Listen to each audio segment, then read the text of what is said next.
بكم مرة تانية أعزائي طلبة وطالبات الصف الثالث الإعدادي بريب 3 في مادة ساينس تحت رعاية وإشراف وزارة التربية والتعليم. يلا بسرعة كده نفتكر مع بعض احنا خدنا ايه في الجزء اللي فات من الحلقة. احنا اتكلمنا عن average speed and what is the concept of average speed، وعرفنا الفرق بين ان احنا نجيب constant speed او ان احنا نحسب average speed، وقلنا it's impossible to calculate the constant. اي حاجة تانية ممكن تأثر على السبيد بتاعت an object. وقلنا how to calculate the average speed، قلنا total distance divided by بالظبط زي ما انا سامعاكم total time. يلا بينا علشان نكمل the last concept that we have اللي اسمه relative speed بالظبط كده. وبكده هنبقى خدنا في الليسون ده كله 4 types of speed. ايه هما؟ uniform speed، كمان بنقول عليها constant speed او regular speed، non-uniform speed، average speed، مش فاضل لنا غير بالظبط relative speed. يلا بينا علشان نشوف هنبتدي ايه النهارده في الليسون.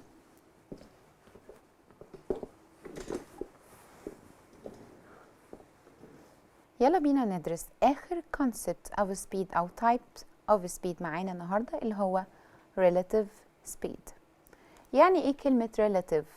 relative means related to something. So in this case, and before we even start, let's speak a little bit about what is meant by relative or related to something. لو أنا مثلا بحاول أدرس حاجة هقول this is blah blah blah related to حاجة تانية. So I have two concepts and I compare between them relative to another concept or relative to one of them. This is what is meant by the word relative speed. So it's the speed of an object relative to another object. في الحالة دي بنقول على ال other object ده ايه؟ بنقول عليه observer. So again, it's the speed of the object relative to the observer. يلا نقرأ الكلام ده مع بعض. It's the speed of the moving body أو moving object relative to the observer. يبقى في الحالة دي احنا بنسمي the other object اسمه observer. يعني actually I have two objects. The first one هو the one I'm trying to calculate the relative speed for it, and the second one is called the observer. طيب in this case we have 3 cases. Let's study together the first case. Case 1. If the observer and the moving car are moving opposite to each other. زي الإكزامبل اللي قدامنا ده كده. We have the car on the left, or the orange car is moving with a speed of 80 meters per second. The car on the right is moving with a speed of 50 meters per second, but they are going in different directions. So, in this case, how would the second car, اللي هي the car on the right, would see the speed of the first one? They will be added together. So, instead of seeing the car moving with 80 meters per second, هي هتشوفها وكأنها ماشية بسرعة 130 meters per second. Why? Because they are moving in opposite directions. So, speeds are added in this case. طيب, is this the actual speed of the car? No. هو بتبقى حاجة كده عاملة زي illusion. As long as it's coming, the other object is coming in a direction opposite to me, so the speed will increase because I'm adding my speed plus the object's speed. علشان كده we add the speeds together. This is why it is called relative. It's not the actual speed of the car. طيب, so in this case, relative speed equals the real speed of the object plus the observer speed. اللي هي هتبقى 80 plus 50 equals yes 130 meters per second. طيب دي كده case 1. Let's see how is it going in case 2. بيقول لي if the observer and the moving car are moving in same direction. So this is a car and this is another car which is moving in the same direction, بس طبعا هما they are different speeds. As the example here in front of you, the first one is moving with a speed of 30 meters per second and the second one is moving with a speed of 40 meters per second. But in this case, they are moving in the same direction. What do we do بقى? Imagine that I am going inside I'm moving with my car and there is another car next to me. هل أنا هشوف الكار التانية دي ماشية with the actual speed of it؟ لا، هحس إن ال difference and please listen to this word, difference in the speed between my speed and the car next to me هي بس الفرق ما بيننا في السبيد، بس كده. يعني if I'm going with a speed let's say 100 and the other car is moving with a speed 80, so I will feel like it is delayed 20 meters per second than me. طيب what did I do? Exactly, I subtracted. So لما بيكونوا in the same direction what do we do? Exactly, we subtract. So in this case, what is the speed of car number 1 according to car number 2? Yes, 40 minus 30 equals 10 meters per second. And this is the second case. طيب, let's study together the third and last case. If I'm standing كده عادي جدا واقفة في مكاني and there is a car that passed in front of me with a speed of 120 meters per second أو kilometers per hour. إيه اللي هيحصل؟ How do I see the speed of the moving car in front of me؟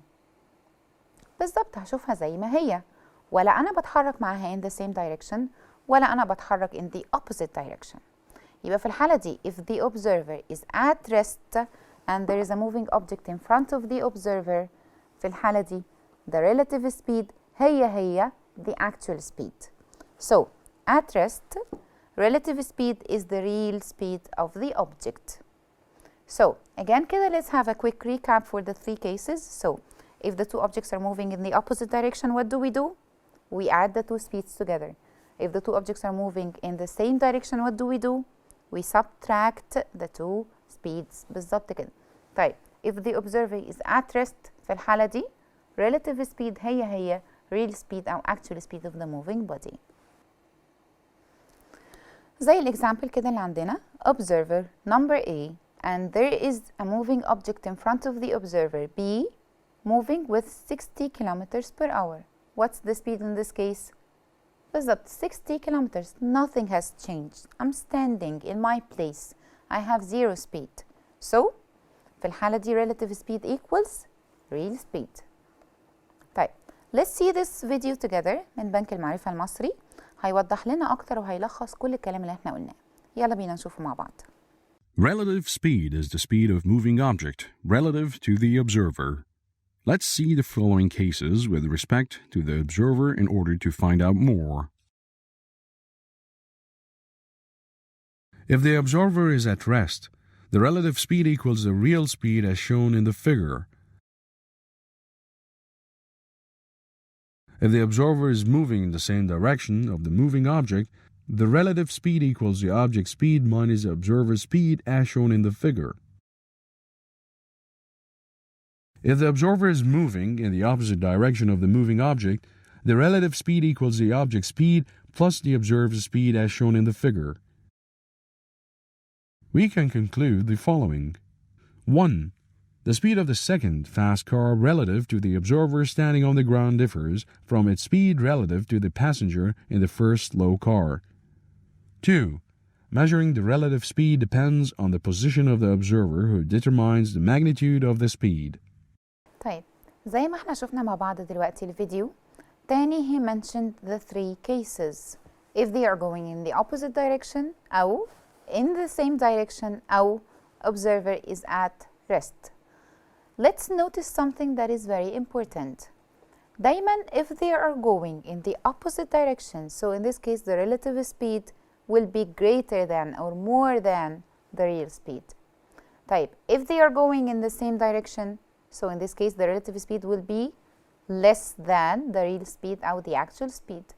At rest there is no change. طيب حلو قوي.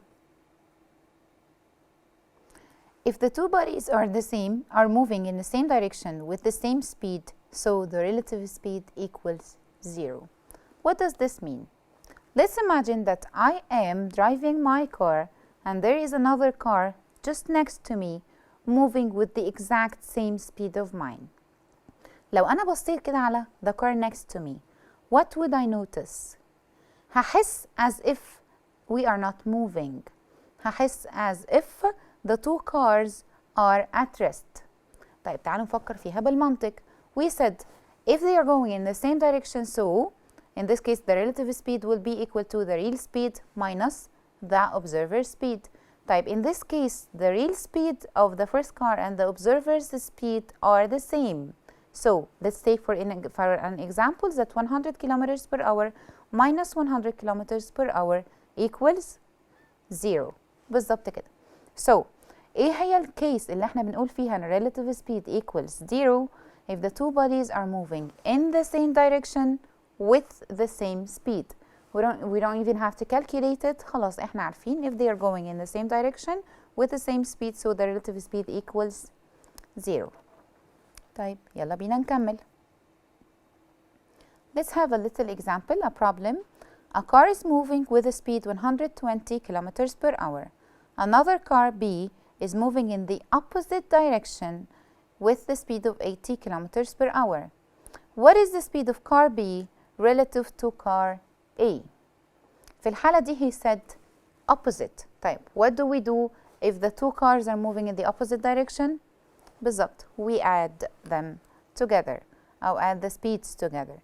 So what's the solution? Speed أو relative speed equal car A's speed plus car B's speed. هتبقى في الحالة دي 120 plus 80 equal 200. طيب did you notice something? Exactly, that the real speed حصل لها ايه؟ increased. So if they are going in the opposite directions, what happens is that the relative speed is always higher than the actual speed. Okay. يلا بينا ناخد question كده choose ونشوف احنا فهمنا اللي فات ده ولا لا. The speed of a train is 150 kilometers per hour. So the speed of the train is what kilometers per hour to a passenger waiting on the station. So the passenger is just standing waiting on the station. Let's see the options. A 150 or 250 or 50. In this case, what is the observer's speed? He's standing 0. So in this case, yes, the train's relative speed is the same train's real speed or actual speed. So what's the answer? Exactly 150. طيب, let's have another choose example. Ahmed and Karim are running together with the same speed. They are running together with the same speed. So Ahmed's relative speed is what related to Karim's 1. Imagine that they are running in the same direction. How did we know that they are running in the same direction? علشان he said running together. فأكيد مش هيبقوا in the opposite directions. So let's see the options.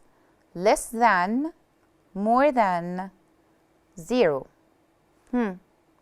We just said if two bodies are moving in the same direction with the same speed, so the relative speed related to each other equals 0. So 0 is the correct answer. Perfect. Type another choose question. Two trucks are moving on the same side of the road. Same side. So they are moving in the same direction. Truck A moves with a speed of 110 kilometers per hour and truck B moved with a speed 100 kilometers per hour. So the speed of a truck relative to the truck B is what, or space, kilometers per hour. Imagine that this is truck A that is moving with a speed of 110 kilometers per hour, and this is speed, and this is truck B that is moving with 100 kilometers. So what's the speed of this truck according to this truck? What's happening? بالظبط كده, if they are going in the same direction, so we subtract. So it will be 110 minus 100. So the speed of the second truck according to the speed of the first truck is only 10, because it's actually the difference in the speeds between them, because they are going in the same direction. Type, if you noticed, برضو in this case the relative speed is less than the actual speed. يعني المفروض ان هو the second truck is going with a speed of 100. بس لما حسبناها طلعت كام؟ only 10. So if they are going in the same direction, so relative speed is less than the actual speed. Opposite direction, the opposite. The relative speed is higher than the actual speed. So the answer here is 10 kilometers per hour. طيب يلا بينا دلوقتي نشوف some of the problems on the board ونحلها مع بعض. يلا.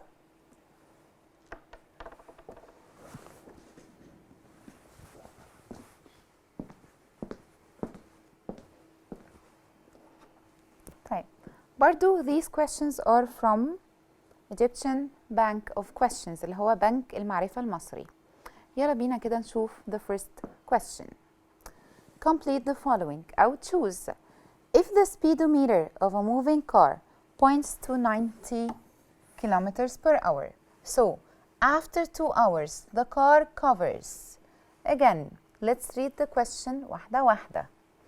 If the speedometer of a moving car points to 90 kilometers per hour, so after 2 hours, so I have بالضبط time and I have speed. So what do I need? بالضبط the car covers, so he's asking about the distance. Again, the triangle, distance, speed and time. So how to get the distance? Excellent. Speed multiplied by time. So 90 multiplied by 2 equals 180. So what are the multiple choices that we have? 90 meters, 180 meters, 90 kilometers, 180 kilometers. طيب what do I need? أنا محتاجة distance. What's the unit of the distance in this case? هو قال لي kilometers per hour. So definitely the distance will be with kilometers. So what's the right choice in this case? Exactly 180 kilometers. طيب بسرعة كده أفكركم what is meant by speedometer. It's a small device that is put in the car كده موجود في التابلو بتاع العربية اللي هو بيبين لي what's the speed of the car directly. يعني وأنا سايقة عربيتي مش معقول هقف عشان أشوف I covered how much distance in how much time. أكيد لأ. طيب instead what do I do? هبص على speedometer and the speed is written directly. This is what is meant by a speedometer. طيب let's see another example. Two factors which can be used to describe the motion of the body. Remember when I taught you the difference between motion and speed? بالضبط. طيب what are the two factors that are necessary to describe the motion of a body? How do I say that this body is moving with whatever the value is? إزاي؟ I have to have distance and time for the moving object. ليه؟ Because the distance that the object covered and the time taken to cover this distance are the two concepts or the two factors necessary to describe the exact motion of the body. طيب why didn't we choose speed and time? في الحالة دي where is the distance? طيب why didn't we choose displacement and speed? في الحالة دي where is the time? طيب why didn't we choose area and time? Area has nothing to do with the motion of an object. So what is the correct answer here? Exactly distance and time.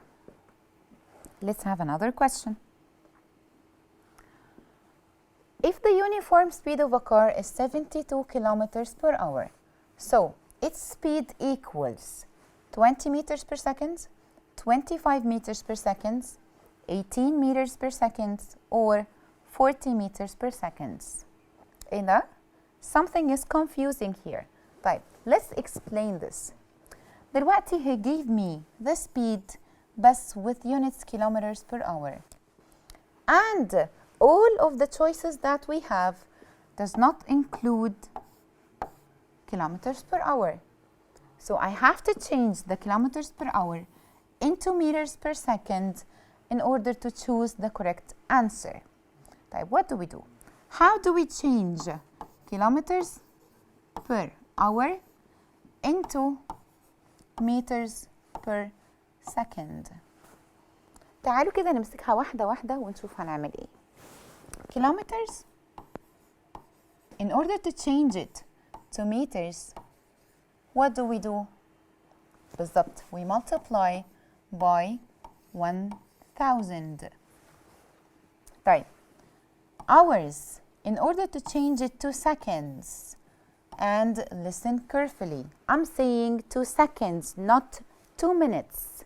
طيب, what do we do in this case? الساعة الواحدة فيها كام minute؟ بالظبط 60. طيب, 1 minute has how many seconds? Another 60. So, in order to change from hours to seconds, we multiply by 60 by another 60. So, I have a final equation here which is 1000 divided by 60 by 60. طيب, do I need in the exam أكتب كل الأرقام دي؟ لا. To cut it short كده هناخد الموضوع بشكل مختصر. 1000 divided by 60 by 60 equals 5 divided by 18. So, to change from kilometers per hour into meters per second, what do I do? Correct, I multiply by 5 over 18. So, whatever the value I have, which is 72 here, I multiply by 5 divided by 18. Use your calculator to calculate this equation. I will give you like 30 seconds. Yes, the correct result in this case is 20 meters per second. بالظبط كده. So, again, بسرعة جدا, how to convert from kilometers per hour into meters per second? We multiply by 5 over 18. طيب, what if he got the question with another way? يعني لو قال لي احنا عايزين نحول المرة دي from meters per second to kilometers per hour. يعني imagine that the two numbers are switched. لو جابها لي in the problem 20 meters per second equal قد ايه؟ في الحالة دي what do we do? We need to change in this case from meters per second into kilometers per hour. If you remember, أنا عاملة هنا كده divide. Divide means per. This is the same as this. And this is also the same as this. So, what do we do? Exactly the opposite. In this case, in order to change it from meter to kilometer, we divide by 1000. طيب, in order to change from seconds to hours, we divide by 60 by 60. So, it is converted, switched. Type, if we use our calculator to calculate this, it will give me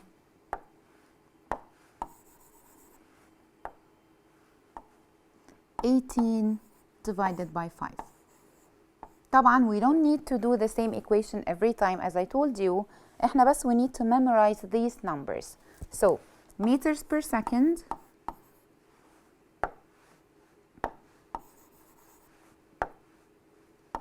meters per second multiply by 18 over 5 equals kilometers per hour. Okay, so if we try to do this on the calculator, 20 multiply 18 divided by 5, it will give you the same number, 72 kilometers per hour. طيب كده احنا خلصنا حلقتنا النهارده وخدنا 4 types of speed. يلا نراجعهم تاني مع بعض كده.